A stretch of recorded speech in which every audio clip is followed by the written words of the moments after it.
Welcome back दोस्तों।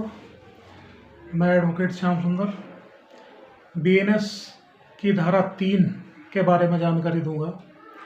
BNS भारतीय न्याय संहिता की धारा 3 की जो भाषा है बड़ी कठोर है, उसके बारे में जानकारी दूंगा। वो है साधारण स्पष्टीकरण और पद,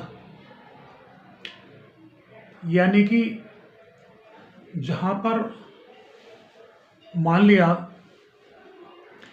कैह एक अधिकारी है, पुलिस अधिकारी है, और यह ने कोई हत्या की और कैह यह को पकड़ता है, तो कैह क्योंकि विधि द्वारा आबद्ध किया गया है, उसे विधि द्वारा उसे नियुक्त किया गया है कि वो अपराधी को पकड़े, तो वो अपराध नहीं है।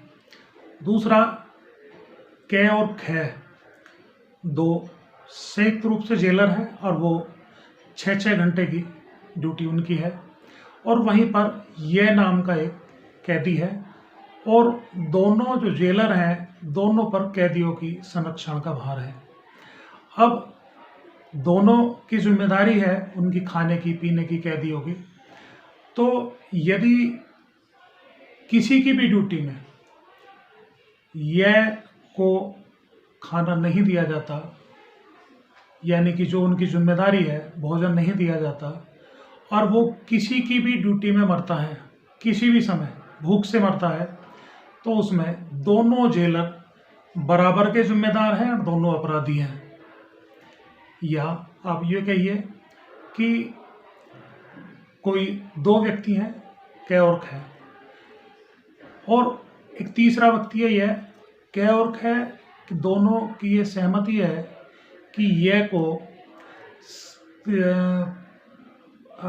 जहर, यानी कि उसे एक धीमी गति वाला जहर दिया जाए, और दोनों को ये पता है कि उससे उसकी धीरे धीरे 10 दिन में, 20 दिन में मृत्यु हो जाएगी। दोनों की इस बात की जानकारी है, और दोनों धीरे धीरे अपने टाइम में उसे जहर दे रहे हैं।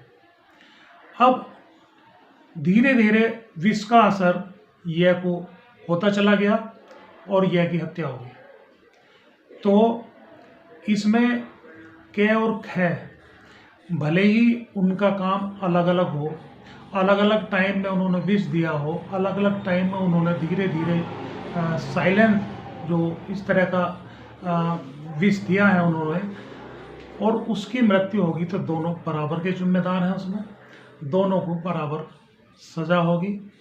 चाहे वो किसी, मान लिया कैह ने उस समय जहर दिया, लेकिन जो खैह है उसने उससे पहले दिया होगा, और कैह के जब उसने कैह का नंबर था तब वो मर गया ये।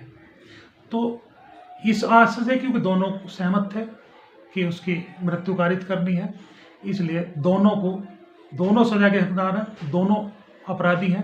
तो अपराध की परिभाषा इसमें दी गई है कि कोई भी 7 साल या उससे कम का शिशु, कोई भी बात ऐसी नहीं है कि 7 साल उससे कम का शिशु कोई अपराध कारित कर दे, उसे अपराधी नहीं समझा जाएगा। ये इसमें जो मैं एक साधारण भाषा में मैंने आपसे इस धारा के बारे में बताया, बड़ी कठोर भाषा है इसमें, यदि आप किताब में पढ़ोगे तो जल्दी से समझ में नहीं आएगी, इसलिए साधारण भाषा में मैंने बताई है कि संयुक्त रूप से जिसके भी समय में उसकी मृत्यु होगी, कैह और खैह, ये उदाहरण मैंने दिया है, कैह और खैह दोनों यदि अधिकारी हैं या दोनों समान रूप से अपने अपने समय में यह की मृत्यु करने के लिए उसे विष दे रहे हैं, या अपने अपने समय में उसे खाना नहीं दे रहे, वो किसी की भी ड्यूटी के दौरान मरा हो, लेकिन दोनों बराबर के जिम्मेदार हैं, दोनों ने बराबर अपराध किया है। ये इसमें अपराध की परिभाषा इसमें बनाई गई है। तो अब मैं आगे बात करूंगा धारा 4 के बारे में। तब तक वीडियो को सब्सक्राइब करें, लाइक करें। जय हिंद, जय भारत।